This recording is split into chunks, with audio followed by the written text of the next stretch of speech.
Dobar dan i dobrodošli u još jedan video na kanalu Šminkanje sa Jelenom. Kao što ste vidjeli iz naslova, danas pričamo o nekim novitetima što se tiče šminke, što se tiče garderobe, što se tiče života. Što se tiče noviteta iz garderobera, prva stvar koja je nova, vidite je odmah na meni, u pitanju je kućni ogrtač.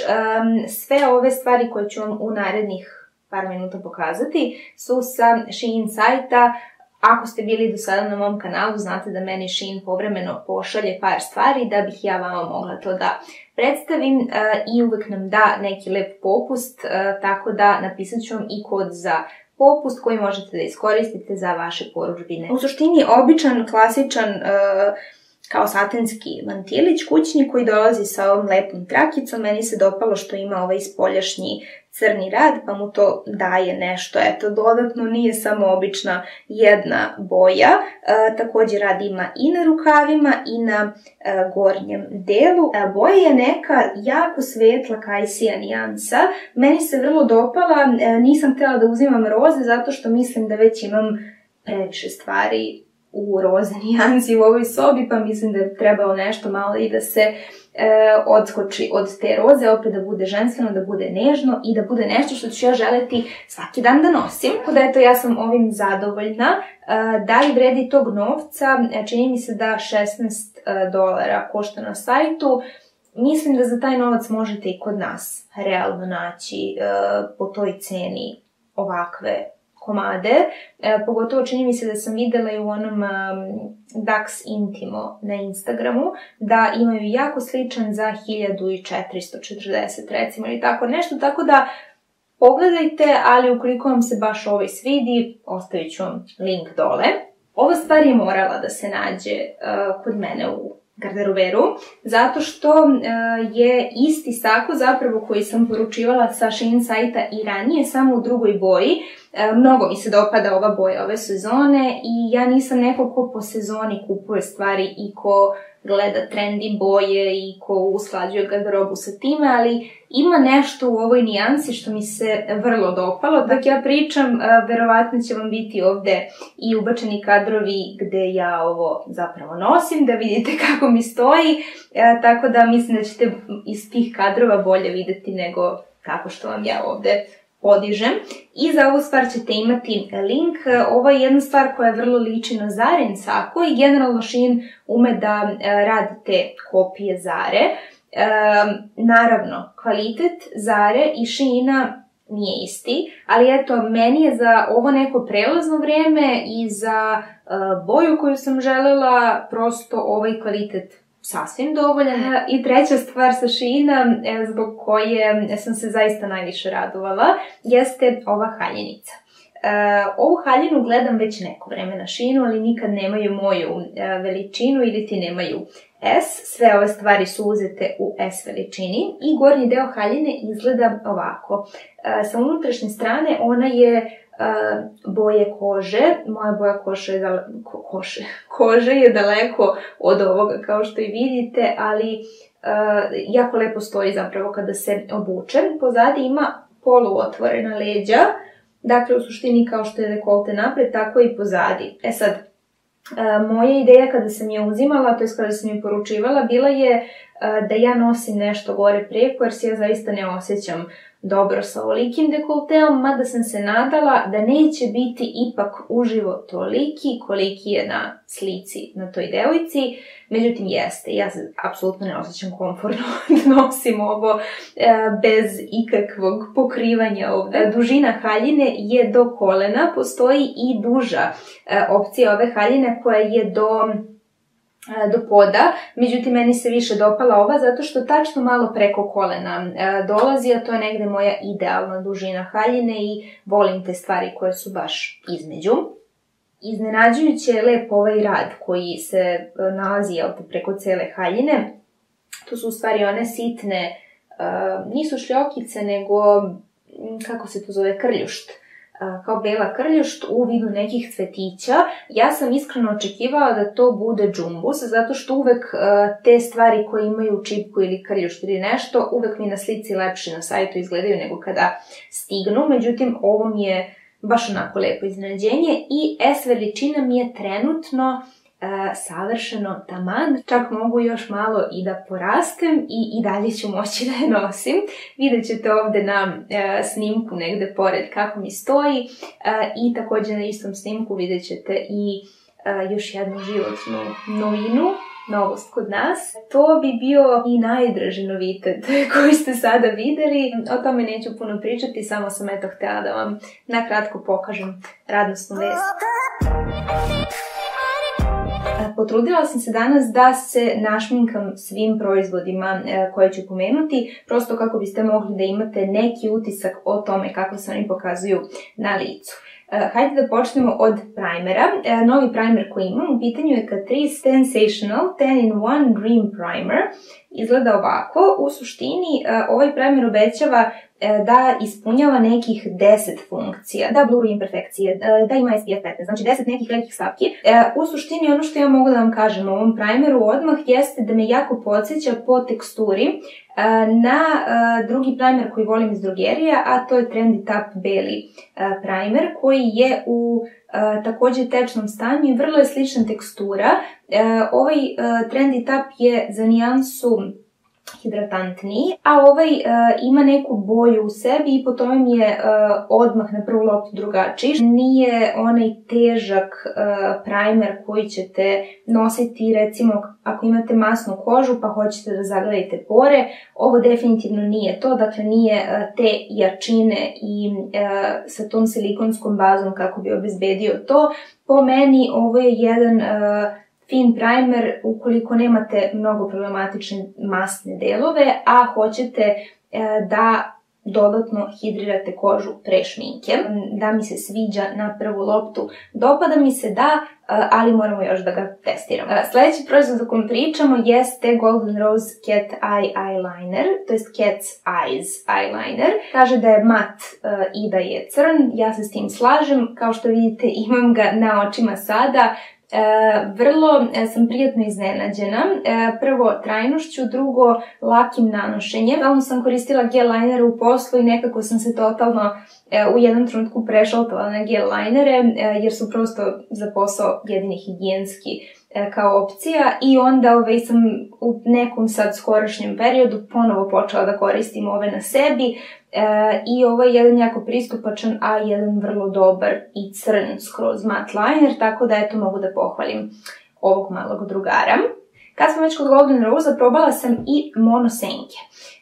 Ova konkretno je u nijansi 10 i ovo je neka brown koja ima neke bordo tonove u sebi, to se možda ne vidi na prvu loptu, ali definitivno kada ju uporedite sa onom čistom brown, ova ima taj neki bordo podton. Uglavnom zato sam je i odabrala, evo i iznutra kako izgleda. Skroz je mat i sasvim je ok za blend. Ne mogu da kažem da je najbolja senka koju sam ikad koristila, ali da može da se radi sa njom, može. Tako da eto, to je moj prvi utisak. Ja sam je 2 puta koristila, danas imam na donjem delu, dakle na donjem kapku i nadam se da možete lepo i da je vidite. Može da se izgradi da bude dosta intenzivna, a opet može da bude i prilično blaga, sve zavisi kako je nanesete. Sasvim je ok za tu cenu, ali nisam nešto wow preoduševljena sad da mi je ovo nova omiljena senka. Što se tiče očiju, mislim da ne možete da ne spazite, jel te, volike trepavice koje trenutno imam. Ovo nisu uopšte trepavice koje su negde moja prva opcija kada se šminkam, ali eto, htjela sam danas da isprobam ovo zato što je dan za isprobavanje, jel te, svega novog. U pitanju je Line Slashes nova linija trepavica, Mega Volume i ova konkretno, to jest ovaj model konkretno koji nosim, danas zove se Passion. On je, čini mi se, najveći od 3 nova modela koje su u ponudi.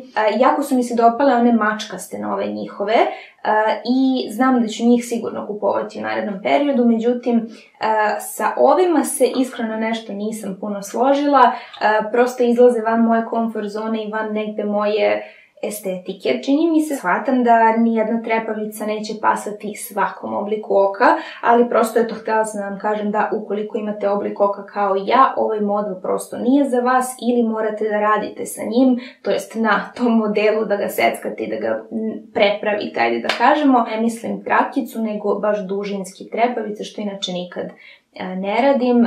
Ovde napred ne bi li izgledalo kako treba za moj tip oka. Dobra stvar cijele ove kolekcije što je zaista fina na očima, ne osjećate uopšte težinu. I opet kažem, postoji toliko drugih modela kod njih koje ja redovno kupujem, pa čak i ovi novi modeli drugi koji su manji od ovog konkretno passion modela su mi se više dopali. Ovaj mi negde nije prirastao srcu, tako da, eto, to je to za trepavice. Sad imamo jedan korektor koji prvo što ima jako luksuzno pakovanje, a košta, ja mislim, svega 600 ili 700 dinara. U pitanju je Revolution Pro. Ja kad sam ga videla na sajtu, prvo me iskreno privuklo pakovanje jer mi deluje kao nešto što je mnogo skuplje, luksuznije i što i obećavalo je prosto da radi mnogo dobar posao. Ovo je Revolution Pro Ultimate Coverage Crease Proof Concealer. Moja nijansa je C6. Nijansu sam nekim ludilom dobro ubola preko sajta, pošto sam ovo online poručivala i apsolutno nisam probala nijedan test na kameri. Jako dobro izgleda. Međutim, uživo, ovo je definitivno nešto što želite da izbegnete kada vas neko gleda ovako blizu. Razlog tome je što je ova formula najteža formula od svih korektora koje sam ja ikad probala. Ja sam znala da će ovo biti jako gusto i prosto i svi drugi videi koji sam gledala i recenzije pripremile su me na to da će biti jako gusta formula, ali ja sam opet mislila koliko gusto može da bude, to je korektor. Međutim da, ovo je najgušća stvar koju sam ikad probala, pokriva nenormalno dobro, ali ima taj, što bi rekli, cakey efekat uživo. Na kameri ne verujem da se to vidi zato što je, mislim da je generalno napravljen za kameru i za scensku šminku. Ja sam ga danas nanosila prstom, mislim da bi se bolje nanosio mokrim sunđerom, to ću probati neki naredni put pa ću vam javiti kakva je situacija, ali prvi utisci su da ga nikako ni u kojoj situaciji neću nositi kada preko dana treba da idem negde, niti će mi ovo biti neka dnevna varijanta. Ovo će biti eventualno nešto čime ću pokrivati bubuljice po licu ili tako neke možda kapilare ili nešto ako mi izađe, pa da treba dodatno pokrivnu moć, ali ispod očiju čini mi se da mi je, ne čini mi se nego preteško mi je prosto, nemate osjećaj težine, to moram da kažem, ali način sam na koji se nanosi, prosto i osjećate koliko je lepljivo i koliko je gusto i koliko zapravo ima puno proizvoda kada nanesete jednu malu tačkicu. Ne znam, moram da se igram više sa ovim, ali prvi utisak mi je, eto, mislim da se nećemo baš mnogo družiti. Sljedeći novitet jeste jedna mala senkica iz Distillery linije. Shadow Shots se zove ova kolekcija. I nijansa koju ja imam, hajde, evo ga. Nijansa koju ja imam je 323 ili ti batch 323. Ovo je nova kolekcija iz Avon kataloga i ima pored ovoga čini mi se još 6 ili 7 nijansi. Ja imam trenutno samo ovu i ona se nalazi preko celih mojih kapaka. Vrlo sam iznenađena zato što nisam očekivala da bude lepo pigmentovana. Ja nekako uvek imam predrasude kada se radi o prirodnim sastojcima u bojanoj kozmetici ili ti u šminci. Mislim da je to zato što sam ranije, davno, kada sam isprobavala Alverde proizvode i prosto te prirodne, da kažemo, senke i pudere i primere, nikada nisam bila zadovoljna rezultatom i nikada te senke nisu mogle da mi odrade ono što su mogle neke druge. Zato mi je jako drago što eto, ove senkice imaju dobre sastojke, a opet su i dobro pigmentovane i lepo se blendaju. Stvarno ne mogu da se požalim, kažem, koristila sam ovo preko celog kapka, super mi se pokazalo, lepo mi se blendalo, koristila sam i četku i prst za nanošenje, lepo se nanosi i sa jednim i sa drugim i nijansice paletica je zaista lepa i mislim da je vrlo univerzalna za dosta devojaka da je mogu koristiti. Još jedna nova stvar što se tiče šminke je jedna mini paletica. U pitanju je Catrice paleta Luminize Highlight and Blush Glow Palette. Ovako izgleda, opa, još imam ovu zaštitnu folijicu. Ne znam zašto to jako dugo čuvam na proizvodima, ali nekako uvek baš dugo ostavljam ove folije da štite. Uglavnom proizvod izgleda ovako, dakle 2 highlightera i jedno rumenilo. Meni je ovo sve predivno. Nisam očekivala da bude ne znam ni ja koliko dobro, ali meni je ovaj highlighter divan. Stavila sam danas oba i stavila sam i rumenilo. Rumenilo je, čini mi se, mnogo lepše uživo nego na kameri, zato što ima taj iluminantni sjaj i malo je teško da kamera uhvati tu boju, ali uglavnom ja se okupak danas u ovome i jako mi se dopalo. Zatim imamo jedan lak za nokte, nije jedan, ima ih ja mislim 26 u celoj kolekciji ili 27, ali ovaj sam izdvojila pošto sam ga i namazala na svoje nokte. Jako mi se dopada boja jer je neutralna, nijansa je on a journey i u pitanju su Avon Gel Shine lakovi. Imam nekoliko tu favorita, ali ova mi je ubedljivi favorit, pa sam odlučila nju da pokažem u ovom videu. Što se tiče kose, ovog meseca sam isprobala jednu totalno novu stvar za mene. Totalno novi brand za mene zapravo, Revoil, ako ga dobro čitam. BB Beauty Balm, Total Repair, Healthy Hair, All in One. Dugačak naziv, ovako izgleda. Ovo sam uzela ne bi li ih oporavila donji deo kose ili ti ove donje krajeve. I htjela sam da prosto imam nešto što ću mazati svaki drugi dan, a da je malo, eto, osnaži. Ne znam da li je to moguće uopšte ili je to samo neki marketinški trik što bi rekli, ali eto, ovo sam poručila sa sajta Aleksandra Cosmeticsa. Bilo je nešto smešno, jeftino, dalo oko 300 dinara, recimo 350. U svakom slučaju odlučih da probam i moj prvi utisak je da miriše divno, ali nažalost mislim da mi ne radi posao koji sam želela da radi. Sad kad to kažem, mislim, nanosila sam ga svaki drugi dan, dakle nanosila sam ga tako što pokvasim donji deo kose, malo ga isfrotiram i onda nanesem određenu količinu ovoga na ceo taj donji deo. U trenutku vam kosa miriše kao iz salona i mislim da mi se generalno taj osjećaj kod ovog proizvoda najviše dopada, a ne sam efekat koji daje kasnije, zato što na duže staze ili ti poslednjih, ne znam, 2-3 nedelje koliko ga koristim, nisam videla neku značajnu razliku u kvalitetu kose, ali eto, uvek mi prija kada zamirišem na ovo. Ukoliko vam se dopao ovaj video, lajkujte ga i ako ste probali nešto od ovih noviteta, mojih noviteta, a da ste imali drugačije iskustvo sa njima, pišite mi dole kako ste ih iskoristili i možda ako se meni nešto nije dopalo, a vama se dopalo, možda ga ja prosto nisam iskoristila na način na koji je predviđen da se koristi. Uglavnom, napišite mi svoje utiske ukoliko koristite iste te proizvode, da možda nečemu dam i drugu, treću, četvrtu, 8. šansu. A mi se vidimo u nekom sledećem videu koji će verovatno biti tutorial. Vidimo se ljudi u narednom snimku, a ja vam želim do tad srećno šminkanje.